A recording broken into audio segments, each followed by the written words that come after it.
Hai, Assalamualaikum. Selamat petang semua. Hari ini saya nak menunjukkan korang kawasan taman perumahan. But this one is version miskin.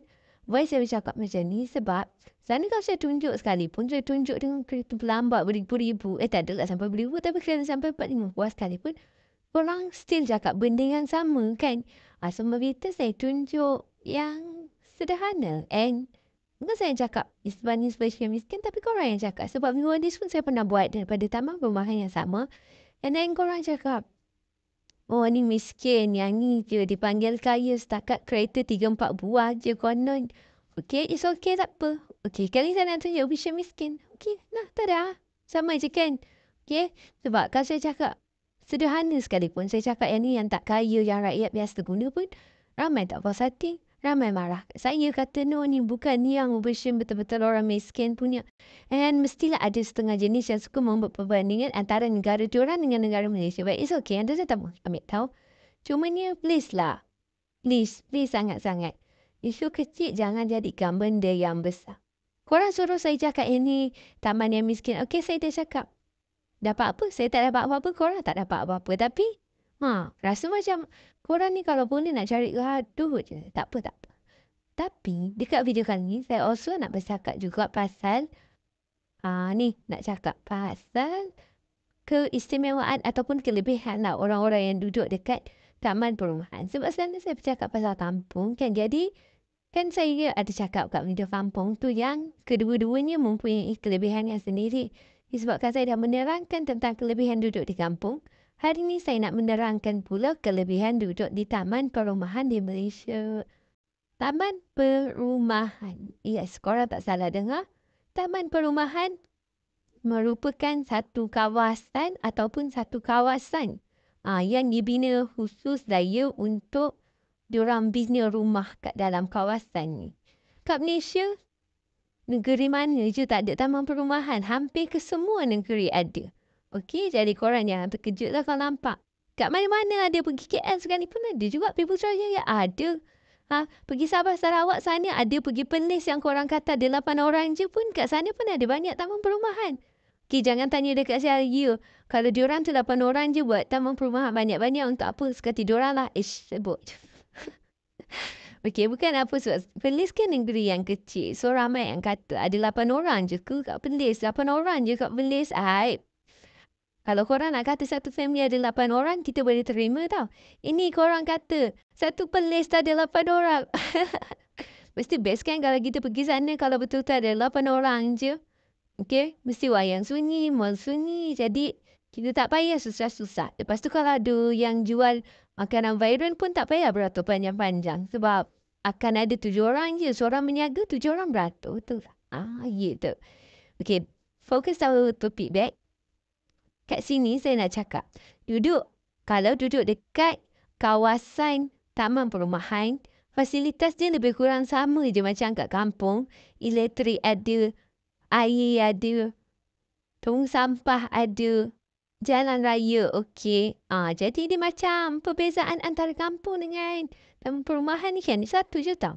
Kampung ni tanah you sendiri.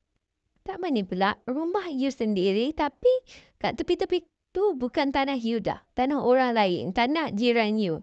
Okey, dia macam tu je. Kalau kat kampung, depan belakang, kiri kanan kita boleh menanam. Kalau kat bandar tak. Kalau kat taman perumahan, of course I cannot kan. Takkanlah kita nak tanam pokok nangka depan rumah jiran kita. Lain dah tu. Okey. Now saya nak bercakap. Korang kan selalu kata yang ni miskin kan. Tapi saya tertanya-tanyalah kenapa korang cakap macam tu kan. Adakah sebab korang nampak satu kereta buruk dalam full video saya? Kalau korang nampak satu kereta buruk dalam full video saya, janganlah duk buat bengang sangat je. Sebab ini negara. Negara awak. Negara. Ini bukan Perlis tau. Perlis tu ada 8 orang je. Kalau dalam 8 orang tu semua punya Alphard kita tak tahu. Yang ini pula negara ini besar. Okay, satu negara Malaysia ni. Malaysia. Bukan ada seorang, 2 orang. Bukan ada 8 orang. Ada berjuta-juta orang. Jadi, korang janganlah expect yang berjuta-juta orang tu semuanya orang kaya. 100% orang kaya. Tapi kat Malaysia, semiskin apa sekalipun, kereta memang ada. Tak kisahlah kereta mahal ke miskin ke. Kereta mahal ke miskin ke pula. Kereta mahal ke kereta murah ke mesti ada. Okey? Korang jangan rasa macam, kenapa kena ada? Wajib ke ada? Yes, wajib ada. Kereta ni banyak manfaat ni. Korang sendiri pun tahu. Kita semua ada kereta. Kita tahu lah apa manfaat kereta. Okey, bila tak ada kereta nak pergi mana-mana susah. Takkanlah kita kena tunggu bas, kena tunggu Grab. Kena tunggu Grab sebab nak tunggu Grab pun sekarang ni lama dan juga saya rasa antara Grab dengan Maxim. Maxim ke Maxis? Maxim. Maxim lebih affordable lah berbanding dengan Grab. Sebab Grab ni dia mahal sikit. Jadi bila kita ada kereta sendiri, dua-dua tak payah. Kereta sendiri lebih bagus, lebih sesuai. Okay? Tak kisahlah kereta Proton Mira ke Proton Saga ke, yang penting ada. Yang penting tak menyusahkan orang dan juga tak menyusahkan diri kita sendiri. Kalau berlaku kecemasan, takkanlah kita nak call Grab. Hello. Bukan Grab. Takkanlah kita kena searching Grab lagi. Memang tak lah. Memang lambat lah kan. So ada kereta sendiri sebenarnya lebih memudahkan segala jenis urusan kita. Kat Malaysia, taman perumahan. Walaupun korang panggil taman ni perumahannya, taman perumahan miskin, tapi setiap rumah ada 2-3 buah kereta. Okey? Setiap orang dalam taman perumahan ni semuanya alhamdulillah bekerja. Okey? Bekerja. Macam mana boleh ada rumah sendiri? Macam mana boleh ada kereta sendiri? Macam mana boleh didik anak dengan berjaya? Semuanya sebab apa? Sebab mak ayah. Sebab ketua keluarga yang rajin bekerja.